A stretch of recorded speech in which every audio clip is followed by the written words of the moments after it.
مہرو کی ساس کو آخرکار مہرو کے کرتوتوں کا پتہ چل ہی چکا ہے. اس پہ شک ہو چکا ہے کہ یہ جو ہے میرے ساتھ کوئی نہ کوئی گیم کھیل رہی ہے, اور اس نے جو ہے اب زیورات کا پیچھا چھوڑ کر ایک اور پوائنٹ پکڑ لیا ہے جس سے وہ مہرو کو بے نقاب کر سکے, کیونکہ اس کو یہ بھی شک ہو چکا ہے کہ مہرو جو ہے وہ اگر زیور کے ساتھ ہیر پھیر کر سکتی ہے, اگر وہ زیور کو جو ہے وہ یہاں سے اٹھا کر کہیں اور جگہ پہ رکھ سکتی ہے یا یہاں سے چوری کر کے کسی اور پہ الزام لگا سکتی ہے, تو وہ ہو سکتا ہے کہ میرے بیٹے کے ہونے والے بچے کو بھی نقصان پہنچا چکی ہو یا پہنچانے کا سوچ رہی ہو. تو اس لیے وہ مہرو سے کہتی ہے کہ میں تمہارا چیک اپ کروانا چاہتی ہوں اپنی دوست سے, جو کہ ایک بہت اچھی ڈاکٹر ہے. تو یہاں پر مہرو جو ہے اس کا رنگ جو ہے وہ سرخ ہو جاتا ہے, کیونکہ اب جو مہرو ہے اس کا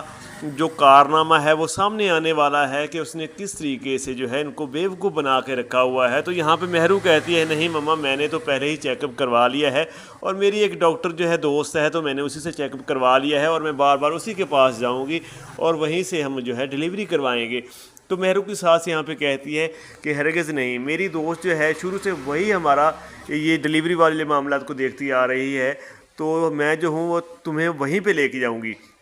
تو یہاں پہ اب مہرو جو ہے بہت پریشان ہو چکی ہے کہ اب میں کیا کروں گی. تو اب وہ ایک نیا بہانہ جو ہے وہ کرے گی, اور وہ اپنی ماں کو یہاں پہ انوالو کرے گی اور اپنی جان چھڑوانے کی کوشش کرے گی. لیکن یہاں پر جو مہرو کی ساس ہے اب وہ اس چیز پہ ڈٹ چکی ہے کہ اس نے اس معاملات کو سالو کر کے ہی رہنا ہے. ایک تو زیورات کا معاملہ, جو زیور گھر سے چوری ہو گئے وہ آخر گئے تو گئے کہاں, وہ بھی معاملات لے کے چل رہی ہے, اور ساتھ ساتھ جو ہے اب وہ اس چیز پہ فوکس کر رہی ہے کہ مہرو کا چیک اپ ہونا چاہیے اور پتہ چلنا چاہیے کہ بچے کے ساتھ کچھ کیا تو نہیں ہے اس نے. اگر وہ اب زیادہ زور دیتی ہے زیورات پر, تو پھر وہ اس بات کا اس کو ڈاؤٹ ہے کہ اگر میں زیورات کی بات کو لے کر زیادہ اس کو یعنی کہ پریشرائز کرتی ہوں تو ہو سکتا ہے کہ میرے بیٹے کے بچے کی صحت پر برا اثر پڑے. لیکن اس کو یہ نہیں پتا کہ بیٹے کا بچہ تو ہے ہی نہیں, اب وہ تو کب کا ختم اس نے کروا دیا ہے, اور اب جو ہے یہ صرف اور صرف بیوقوف بنا رہی ہے اور ساری جائیداد کو ہضم کرنے کے چکر میں ہے. کیونکہ مہرو نے جو ہے زین سے یہ بات چیت کر لی ہوئی ہے کہ وہ جو ہے اس کی جائیداد جو ہے وہ اپنے نام کروائے گی. وہ کہہ رہی ہے کہ اگر تم مجھے اس گھر میں رکھنا چاہتے ہو تو اپنی جائیداد مجھے دے دو, تاکہ میں جو ہوں تمہارے بچے کا اچھے سے خیال رکھ پاؤں. تمہاری مما جو ہے وہ تو کبھی بھی ہمارا خیال نہیں رکھے گی. تو یعنی کہ اس نے پوری ایک پلاننگ کر لی ہے. اور زین جو ہے وہ تو ویسے ہی مہرو کا دیوانہ ہو چکا ہے, اور مہرو کی پرانی باتوں کو یاد کر کر کے خوش ہوتا ہے. جہاں تک پہلے اس کو غصہ آتا تھا, لیکن اب وہ اس کی پرانی موویز کو دیکھ کر, شادی کی ویڈیو کو دیکھ کر بہت خوش ہوتا ہے, اور ایک ایسا لگتا ہے جیسے وہ دیوانہ سا ہو گیا ہے اور اس کو مہرو کے سوا کچھ نظر ہی نہیں آتا. اور وہ اب اپنی ماں کے ساتھ اتنا اچھے طریقے سے نہیں بات کرتا, جبکہ پہلے وہ اپنی ماں کی ہر بات کو مانتا تھا, لیکن اپنی ماں کو اب جو ہے ہر بات وہ جو ہے مطلب کہ غصے سے اس کے ساتھ پیش آتا ہے. اس کا رویہ کافی چینج ہو چکا ہے. اور دوسری طرف اگر ہم زارا کی بات کریں تو زارا کو جو ہے اب ہادی کے اوپر کافی زیادہ غصہ ہے, کیونکہ ہادی کی گاڑی جو ہے وہ مہرو لے کر آئی اور یہاں سے مریم کو پک کر کے لے کے گئی. تو یہاں پہ ہادی جو ہے وہ تو بے قصور تھا, لیکن یہاں پہ زارا کو لگتا ہے کہ ہادی اور مریم مل کر مجھے بیوقوف بنا رہے ہیں. یہاں پہ جو زارا ہے اب وہ کافی حد تک جو ہے وہ ہادی پر بھی شک کرنے لگی ہے. اس کو یہ نہیں پتا کہ ہادی کو تو اس چیز کا پتہ ہی نہیں ہے, سارا کچھ جو ہے مہرو کر رہی ہے. جہاں سے وہ جان چھڑوا کے آئی ہے ان لوگوں نے ابھی تک زارا کی جان نہیں چھوڑی, زارا کو اس چیز کی خبر نہیں ہے. لیکن زارا کو جو ہے آہستہ آہستہ اس چیز کا پتہ چلے گا, کیونکہ وہ زارا کو اور مہرو کو ایک ساتھ دیکھ لے گی, اور وہ جو ہے وہ مریم کو اور مہرو کو زارا جو ہے ایک ساتھ دیکھ لے گی, اور پھر اس کو ساری گیم کی سمجھ آئے گی کہ یہ اس طریقے سے پلان کر کے مجھے بیوقوف بنا رہے ہیں, مجھے ہادی سے دور کر رہے ہیں. اور پھر وہ جا کے جو ہے وہ ہادی کو بتائے گی زارا کہ مہرو اور مریم جو ہیں وہ مل کر ہمارے ساتھ یہ سب کچھ کر رہے ہیں. تو یہاں پر جو ہادی ہے اس کو بہت زیادہ غصہ آئے گا. وہ جا کر مریم کو کہے گا کہ ہم نے تم کو اپنے گھر میں رکھا اور تم جو ہے ہمارے ہی جڑیں کاٹنا شروع ہو گئی. تمہیں شرم آنی چاہیے, ہم تمہیں کھانا دیتے ہیں, تمہیں ہر طرح کی سہولت جو ہے فراہم کرتے ہیں اور تمہارا اتنا خیال کرتے ہیں, تم جو ہے تمہیں ذرا بھی شرم نہیں آئی, تم جو ہے ہمارے ہی خلاف جو ہے یہ سب کچھ کرنے پہ تل گئی ہو, اور تم جو ہے زارا کے دشمن بن گئی ہو. تو وہ یہاں پہ مریم جو ہے وہ بھی اب خاموش نہیں رہے گی, کیونکہ اس کو تو پتہ چل چکا ہے کہ اب جو ہے ہادی اس کو سارا کچھ تو پتہ چل چکا ہے. وہ کہے گی کہ زارا نے بھی تو تمہارے ساتھ ٹھیک نہیں کیا، تم مہرو کو پسند کرتے تھے اور مہرو جو ہے وہ تمہیں پسند کرتی تھی، تو زارا نے جو ہے سارا کام خراب کیا، زارا نے جو ہے وہ مہرو کے ساتھ غلط کیا، مہرو کو جو ہے مجبوراً ایک پاگل کے ساتھ شادی کرنا پڑی، اور زارا نے اتنا ظلم کیا، اور تم جو ہے صرف زارا کے چکر میں تم مہرو کا پیار بھی بھول گئے اور تمہیں مہرو کی غلطیاں نظر آنے لگی۔ تو یہاں پر زین کا دماغ جو ہے وہ ایک بار ہل جائے گا کہ یہ کیا بول رہی ہے، اور وہ کہے گا کہ یہ تم سے کس نے کہا، تو وہ کہے گی، تو مریم یہاں پہ کہے گی کہ مجھے سب مہرو نے بتا دیا ہے۔ تو یہاں پہ ہادی اس سے کہے گا کہ تمہیں نہیں پتہ کہ وہ کتنی شاطر لڑکی ہے، اور تمہیں اگر میں اس کی سٹوریاں بتاؤں تو تم اپنے کانوں کو ہاتھ لگا لو گی، اس نے کس کس طریقے سے کس کس لڑکے کو اس نے بیوقوف بنایا، اور کس طریقے سے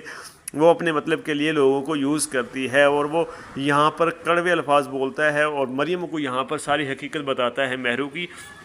کہ مہرو کس حد تک جا سکتی ہے کسی کو نیچا دکھانے کے لیے یا اپنے فائدے کے لیے۔ تو یہاں پر اگر وہ تمہارا یوز کر رہی ہے تو اس کے اندر بھی اس کا ہی فائدہ ہے، وہ اپنے کسی فائدے کے لیے تمہارا یوز کر رہی ہے، اور کبھی بھی وہ تمہارا ساتھ نہیں دے گی۔ جب تم سے یہ وہ فائدہ لے لے گی، اس کے بعد تمہیں بھی ڈسے گی۔ وہ ایک ناگن ہے اور وہ ہر بار کسی نہ کسی کو ڈستی ہے، اور اس بار اس کے نشانے پہ تم ہو، اور تمہارے ذریعے وہ زارا کو جو ہے ذلیل کر رہی ہے، زارا کو اور مجھے، لیکن تمہارا نمبر بھی بہت جلد آ جائے گا۔ تو یہاں پہ جو مریم ہے اس کی آنکھیں کھل جاتی ہیں، مریم کو سب پتہ چل جاتا ہے، اور مریم جو ہے وہ جو ہے ہادی سے سوری کرتی ہے اور ہادی کو کہتی ہے کہ مجھے معاف کر دو، مجھے نہیں پتہ تھا کہ جو مہرو ہے وہ اس طرح کی لڑکی ہے، اور میں بھی اس کی باتوں میں آگے تھی کیونکہ میں ایک اچھا گھر چاہتی تھی اور تم مجھے اچھے لگتے تھے۔ تو یہاں پہ ہادی کہے گا میں تو تمہیں اپنی بہنوں کی طرح سمجھتا ہوں، اور شروع سے میں تمہیں اپنی بہن سمجھتا تھا، اور میں اسی لیے تمہیں یہاں پہ لے کے آیا اور تمہارا اتنا خیال کرتا ہوں۔ میں کبھی تمہارے ساتھ شادی کے بارے میں سوچ بھی نہیں سکتا، اور جہاں تک رہی تمہاری شادی کی بات، تو میں ایک بھائی ہونے کی حیثیت سے تمہاری شادی ایسی جگہ پر کروں گا جہاں پر لڑکا بھی بہت اچھا ہوگا اور جہاں پر تم بہت اچھی زندگی گزارو گی، تمہیں اپنے بھائی پر یقین ہونا چاہیے۔ تو یہاں پر جو مریم ہے بہت زیادہ شرمندہ ہوتی ہے اور ہادی کے پاؤں پکڑ لیتی ہے اور کہتی ہے کہ بھیا مجھے معاف کر دو، میں تو بہت غلط تھی اور بہت غلط سوچ رہی تھی تمہارے بارے میں، تو میں بہت زیادہ غلط تھی اور مہرو نے مجھے اور بہکایا جس کی وجہ سے میں نے یہ سب کچھ کیا۔ اور اس کے بعد جو ہے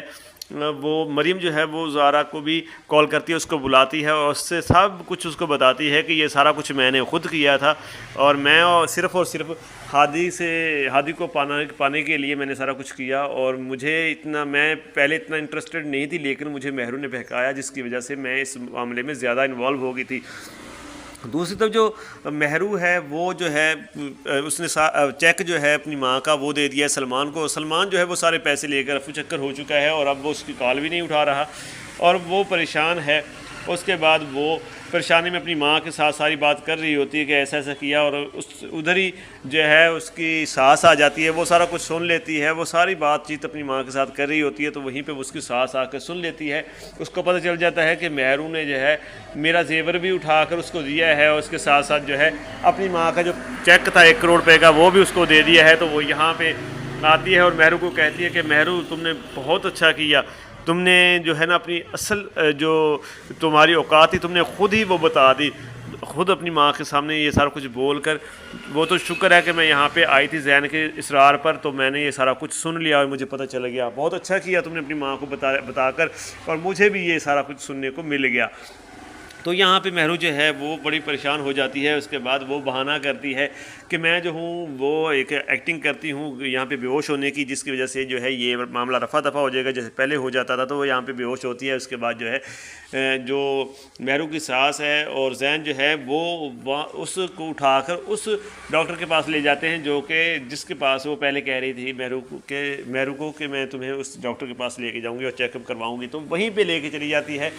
اور یہاں پر زارا کی جو مہرو کی والدہ ہے وہ بھی جانے لگتی ہے، تو یہاں پہ مہرو کی ساس کہتی ہے کہ بس آج کے بعد تم میرے گھر پاؤں نہیں رکھو گی اور نہ ہی ہم نے تم سے کوئی تعلق رکھنا ہے، اور تمہاری بیٹی جو ہے اس سے تو میرا رشتہ صرف یہی ہے کہ میرا بیٹا جو ہے وہ میرے بیٹے کا بچہ نہ ہوتا تو میں جو کب کا یہاں پہ اس کو چھوڑ کے چلی جاتی اور کبھی تم لوگوں کے ساتھ کوئی تعلق بھی نہ رکھتی، تو میری مجبوری ہے، میں مہرو کو نہیں چھوڑ سکتی۔ تو وہ مہرو کو لے کے جاتی ہے، لیکن جب وہ وہاں پہ جاتی ہے ہاسپٹل، تو وہاں پہ پتہ یہ چلتا ہے کہ مہرو کے پیٹ میں تو کوئی بچہ ہے ہی نہیں، مہرو تو جو ہے وہ اس وقت پریگننٹلی نہیں ہے، مطلب کہ اس کے ابارشن کیونکہ اس نے کروا لیا تھا، تو یہاں پہ بہت بڑا خلاصہ ہوتا ہے اور یہیں پہ زین جو ہے اس کو بہت زیادہ دھچکا لگتا ہے، اور زین جو ہے وہ مہرو کے بال پکڑ لیتا ہے، اور اس کی ساس بھی مہرو کو کے بال پکڑ کے کھینچتی ہے اور اس کی پٹائی کرتے ہیں اور اس کو وہاں سے دھکے دے کر نکال دیتے ہیں، اور اس کے باپ کو فون کر کے کہتی ہے کہ یہ تمہاری بیٹی کی اصلیت ہے، تمہاری بیٹی نے یہ دیکھو کیا کیا ہے۔ اور یہاں پہ منیر صاحب جو ہیں وہ عالیہ کے بالوں سے پکڑ لیتے ہیں اور عالیہ کو گھسیٹتے ہیں اور عالیہ کو مارتے ہیں۔ عالیہ سے کہتے ہیں کہ میں نے تمہیں بہت آزادی دی تھی اور میں نے ہر بات تمہیں معاف کیا، لیکن اب معاف نہیں کروں گا، اور وہ عالیہ کو طلاق دے دیتا ہے۔ دوسری طرف مہرو کو بھی طلاق ہو جاتی ہے اور دونوں کو گھر سے نکال دیتے ہیں۔ ادھر جو منیر ہے وہ عالیہ کو نکال دے گا، اور دوسری طرف جو مہرو کی ساس ہے یا زین ہے وہ مہرو کو گھر سے نکال دیں گے۔ اس کے بعد یہ سڑک چھاپ بن جائیں گے، یعنی کہ سڑک پہ آ جائیں گے۔ دوسرے جو زارا ہے وہ ہادی کے ساتھ شادی کر لے گی، اور جو مریم ہے اس کی شادی بھی کسی اچھے لڑکے کے ساتھ ہو جاتی ہے، اور اس طریقے سے اس ڈرامے کا اینڈ ہو جاتا ہے۔ تو یہ جو مطلب کہ میں نے آپ کو ساری سٹوری بتائی ہے، اسی طریقے سے ممکن ہے، ایسا ہی پاسبل ہے کہ ایسا ہی ہونے والا ہے۔ باقی ہو سکتا ہے کہ اس سے ڈیفرنٹ ہو جائے، یا اس کا جو اینڈ ہے وہ تھوڑا اس سے ڈیفرنٹ ہو، لیکن میرے خیال میں ایسا ہونے والا ہے، اور اسی طریقے سے یہ سٹوری آگے چلنے والی ہے۔ تو باقی آپ اپنی رائے دے سکتے ہو تو کس طریقے سے اس کا اینڈ ہو سکتا ہے یا کیا آگے ہونے والا ہے۔ باقی میں نے اپنی رائے آپ کے ساتھ شیئر کی ہے۔ اگر ویڈیو اچھی لگی ہو تو ویڈیو کو لائک کر کے چینل کو آپ سبسکرائب کر دیجیے گا تاکہ آنے والی ویڈیوز آپ تک پہنچتے رہیں۔ ملتے ہیں نیکسٹ ویڈیو کے اندر، تب تک کے لیے اپنا بہت سارا خیال رکھیے گا جی۔ اللہ حافظ۔